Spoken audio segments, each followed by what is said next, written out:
This is a terrain block here. Someone asked about height maps and getting them to do right. Well, this is what I would suggest is a lot easier than trying to manage the height maps. Would be to go into Blender and just get your model. Say your height map, your model of the land that you got from whatever satellite photos and stuff, whatever. If you can get the model in Blender, don't worry about the height map.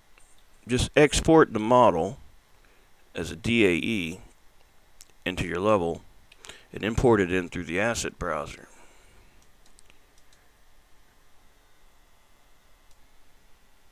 As you can see, I changed the texture so that it's somewhat transparent, but normally it'd be just a solid object. But it's hard to see what you're doing in a solid object, so I just make it somewhat transparent. It makes it easier to see the ground.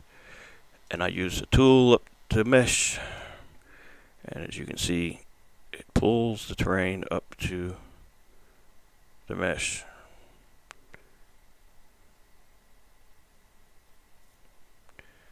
Keep in mind the height needs to be set higher than you're wanting to go to. If this is not set and it's 0, then the tool will not do anything. Just keep that in mind. Also be mindful of your terrain in your inspector, what the maximum height in there is. Because if you exceed that and you go above it, it'll make a hole in the terrain. That's ugly. You don't want that.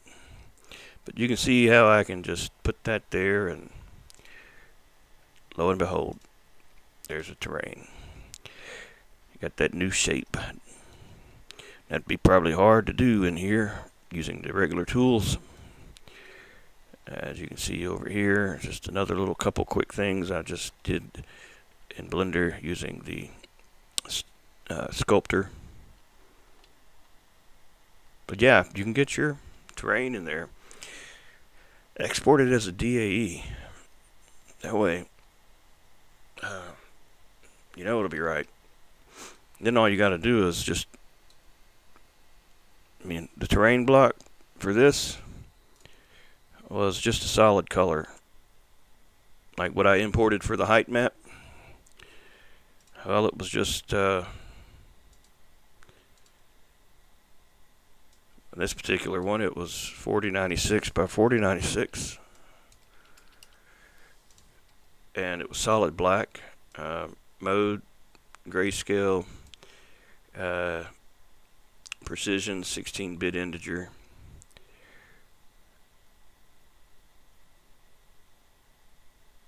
I don't remember if it was linear light. I don't think it was. And then export. That's your height map, basically. You just save it in your level, and when you import it in, I don't want to mess up this level, but you would just import in that in your height map. Set the max height here, so you got enough leeway if you want to go really high. Now, I do 0.5 meters per pixel. It gives me more sharp terrain block. It also gives me a lot smaller paintbrush. Now, this is saying 0.5, but if we go to the terrain, you can see the square size is 0.5. It gives you a lot smaller paintbrush if you're into painting.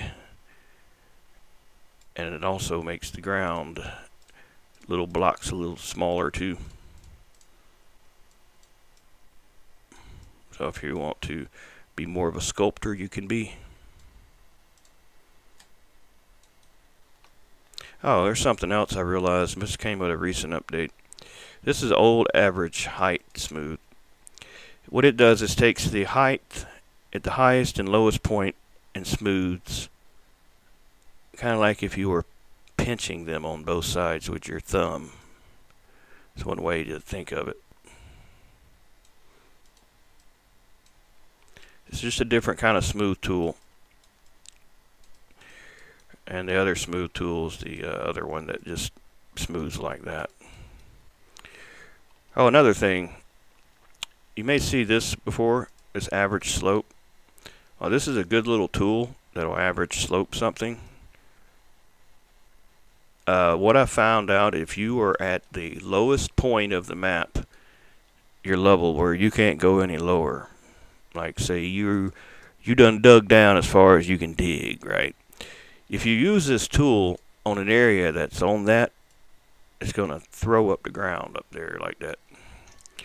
But as long as you're not touching ground level, you're good. But if you touch ground level at the lowest point, yeah, it's going to do that to you. So just keep in mind, it's a very useful tool, very useful for doing certain things, but only if the lowest point that you're working in is not at the lowest it can possibly be.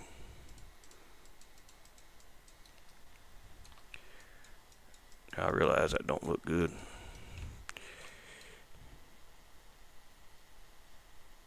I'm not a quick person to do art. I take my time.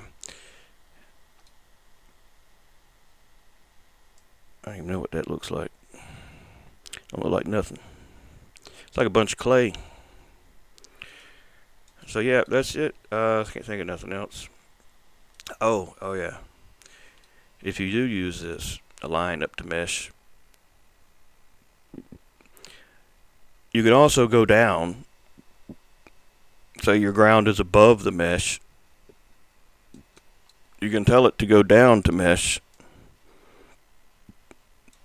Also, just remember, every 3D object counts as a 3D object. So like this is a 3D object.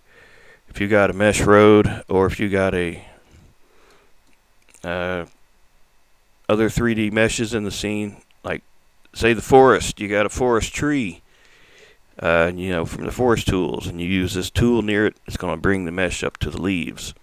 So that's just something else to keep in mind. But that's it for this video, I believe. That is kind of cool looking there. Oh yeah, when you move a lot of dirt around, you may see this happen from time to time. You may see like where, you may be moving around and then, it's not doing it now. But you may see part of the ground disappear when you get close to it. Like big chunks will just disappear and you'll see through the ground. That happens when you move a lot of terrain. Just save the level and reload it, and then you'll be fine.